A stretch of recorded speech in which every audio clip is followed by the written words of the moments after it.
So welcome back to the shop, friends. So today I thought I'd share with you the correct method for soldering wires. Soldering, of course, in my opinion, is the best way to connect wires.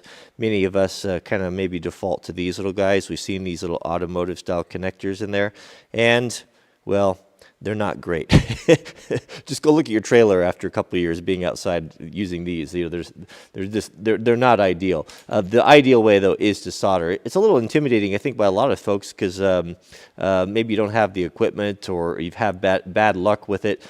I'll show you how easy this is to do with just a tiny handful of tools, and I'll show you. Let's go into the kit right now. There's really just a few things you need in your kit. And, you know, it's worth $100 or so. You can put together this kit that'll serve you for a lifetime. You'll be able to repair electronics and different things that oftentimes we just throw it away because it's not worth the trouble of trying to find someone to fix it, you know, little things that come loose. I think it's worth it. So yeah, just get yourself a soldering gun. You don't have to get anything fancy. Just these Wellers are good. They're probably in the, I don't know, $40 range, not very much. You want some rosin paste flux. You want a little brush and some rosin core solder. You don't want to use the solder you use for plumbing. It's not the right stuff. And this right here, this stuff's amazing. This is a 3M silicone dielectric grease type of thing that we'll use, as well as, you know, a good selection of shrink tubing. So let's show you how to prep it, and then we'll go through the whole process here. Do yourself a favor and get a couple of these alligator clips. You don't have to have those fancy stands, you know, if you're just doing this once in a while. Take 2 alligator clips and clamp them in your vise like this. Now, some of these alligator clips have a pretty tight spring on them, so take some shrink tubing on the ones you're going to keep in your kit and just melt it on there, and that way they won't mess up your wire. And this is going to hold things securely, and you're just going to get a whole lot better job.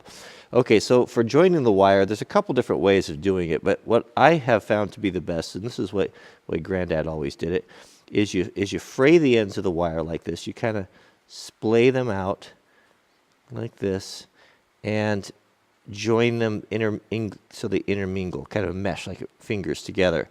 Pinch one side like this here and start bringing everything together, and then twist.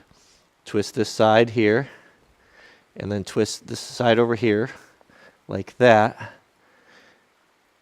And that's going to give you the cleanest, the smallest, because we're going to shrink. If this is going to be something that's exposed and we're going to put our shrink tubing on there, it's going to be a little more low profile and look a little better. Now we can clamp it into our jaws and get everything ready for the solder. I don't think I mentioned you want a damp sponge too. Just any sort of old worn out sponge would be fine.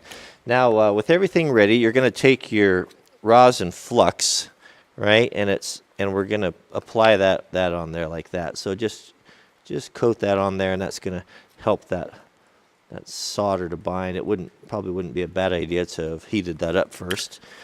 And then we're going to get our soldering iron and untangle the cord that hooks on everything.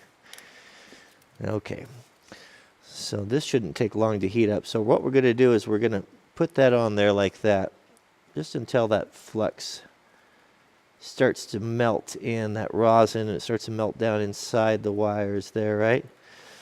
And then Granddad always said you touch the end of that there to tin it. I don't know why, I just always have. And we're going to heat from the bottom, and we're going to start heating that up until this melts. Now we don't want to touch the solder to the iron. Oh, that took a long time to heat up there.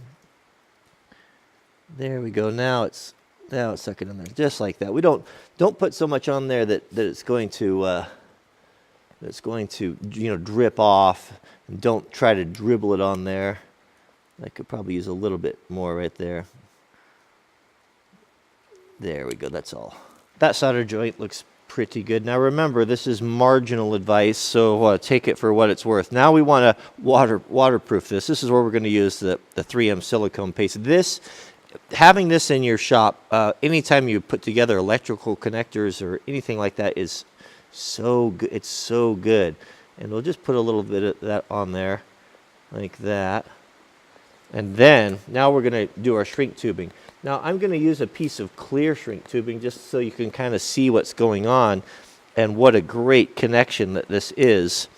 So what we can do here is, once we have that grease on there, now we'll thread our shrink tubing on here like this, and try to be careful when is to hold that, not to scrape all that silicone grease off there, and just place it like that. Now your shrink tape's going to shrink on the ends about 10%. So I'm always pretty liberal with that, and give myself plenty of tubing. Now you can use, I'm going to use a heat gun. You don't have to use a heat gun. You can use a lighter. You can use a torch. Problem with the lighter and the torch is if you're not really careful, it will tend to burn the wire in the housing. Start from the middle. You're going to start from the very middle, and you'll see that that's starting to shrink right there. And then work to the outside edges.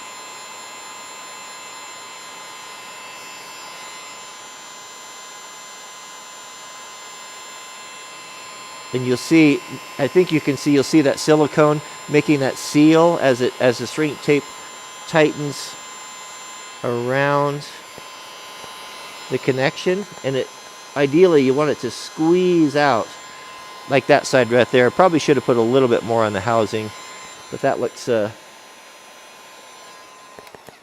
pretty good right there, actually. Now once that's cool to the touch, you can clean that silicone off there, and you have a really good, as good as you're going to get, a waterproof connection for joining two wires together. That's probably going to be tougher than the wire itself. So that's all there really is to it for connecting those. And that again, that's going to be your best connection. If you can take a little bit more time and you can solder these with a shrink tape instead of using those blue automotive style connectors, you're most likely not going to have to go back and redo your electrical work, especially for stuff that's going to be sitting outside like trailers, or especially boat trailers, or there's a lot of water and spray on those, and it's pretty hard on electrical stuff. So what I'm going to do, so I was going to add, a lot of folks have been asking, what happened to Wrangler Mart? Wrangler Mart was our Amazon affiliate store where I put the things that I like.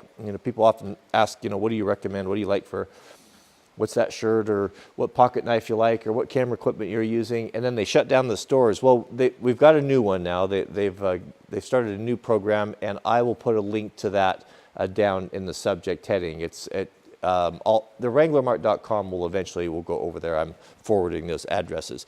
But what I'll do is, because I know I'll get a lot of questions about this, I'll do affiliate links. Affiliate links are a way for us to support the channel. If you buy something on Amazon that I feature in the video, we get a small percentage from that, and it helps us to fund the channel. It doesn't cost you any more than what you'd normally buy it for, but it's just a way of helping creators out. So what you're going to want for your electrical kit, just basic stuff, is a soldering iron. I'll put one there that's good quality and not too expensive, and a heat gun. When you're buying a heat gun, make sure you get one that stands on its own, that's got some feet on it. Like this one here will sit like this on your bench.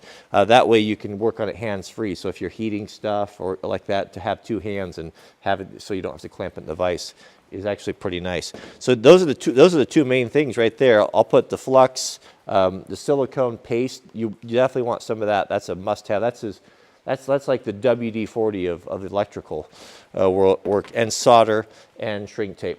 If I was going to add to that, I would invest in a pair of good strippers. Wire strippers are very nice. They'll pay for themselves on it if you have a small project, and some good crimpers and nippers, and that's about it. So I'll put together that kit for you on the store. So thanks for watching, and we'll see you guys on the next video.